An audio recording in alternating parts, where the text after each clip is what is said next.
much. So I want to give you my book. Thank you. Which I think will really resonate with you, with everything we Yep. talk about, and Fantastic. our alignment on the importance of workplace culture. So tell me, what do you reckon the 3 take-homes are out of the book? The importance of self-leadership. So in my book, I talk a lot around my horse riding accident, Yes, which was, I had to teach myself how to walk again and everything. So the importance of self-leadership through crisis. Yep. And then the importance of creating psychological safety, because if you're hearing silence in your meetings, that is the biggest red flag you're possibly going to have.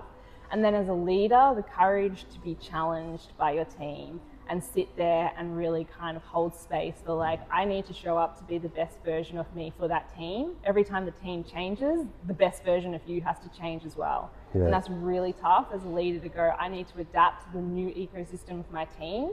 And how do you sit in that discomfort in a productive way without spiraling down into like self-doubt or imposter syndrome, all of those kind of things. That's interesting. A bit on the imposter syndrome. Tell me more about that, because it's an interesting space, isn't it? When you get to a point where your team is performing so well that you feel like, okay, this is real. You're actually watching it and going, I can sit to the side and things are happening, which I think leaders can go 2 ways, right? It's either, oh my God, this is scary, or they can say that actually gives me so much more capacity to step up and actually pull the team further. So yeah, and I call that the transition from being the player to the coach. Yep. So when that actually starts to happen and you no longer have to be the player and you sit as being the coach, it's a huge shift. And for CEOs that I work with, I'm like, when that happens, you become the chief empowerment officer. Yes. Your job is no longer the chief executive officer, it's the chief empowerment officer. Yeah.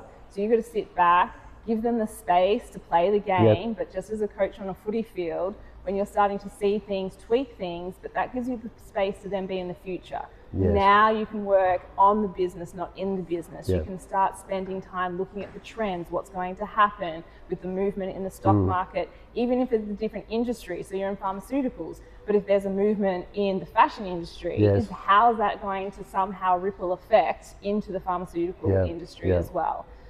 If there's a change in the technology industry when it comes to automotive technology, but is that going to somehow affect the pharmaceutical industry?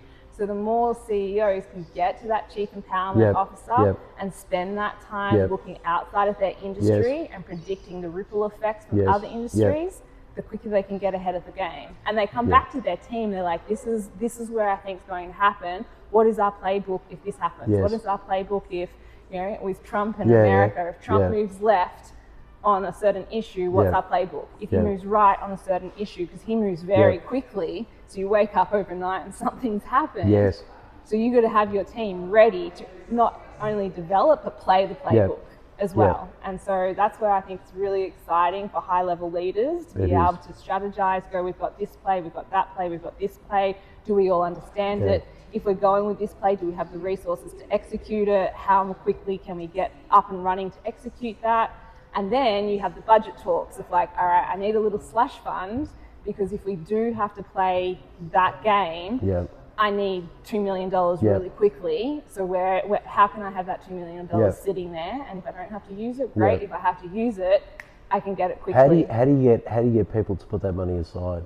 I have a way I used to do it. I want to know your way. I used to wait for budget. As soon as we got the budget approved, I would create what I'd call an innovation tax. So I'd take money out of everyone's budget, pull it back, and leave it in a fund. So during the year, we'd have opportunities for development, because it was often hard to almost articulate what you might do with those funds, because almost if you could articulate what you were going to do with it, and it was effective use of capital, then it was usually within your budget. Yeah. Do you know what I mean? By virtue, it's like, if it's better than what you've already got, why wouldn't you be doing it? Yeah. So it was always stuff that was new innovation that we could always target for stuff that we could do, which we may have not had sight of when we did the budget. Yeah. And then you get your R&D tax cuts, and it's all a fantastic accounting strategy as well at the end of the day. Absolutely. So now, talking to me and getting to know me a little bit better, What do you think you're looking forward to reading in the book?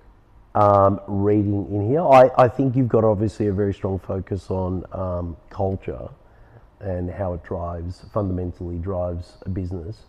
And so for me, it'll be interesting. I really am aligned with that thinking in terms of how important it is to get everyone in the same boat, feeling the same way, with the same commitment towards the organisation and the goals. And that's probably the most important criteria. So I'm interested to see kind of how you manifest that through your book and how you describe that. Excellent. I'm looking forward to hearing your thoughts and opinions. Okay, I'll have to read it now. Yeah, exactly. Accountability. Leaders have to be accountable.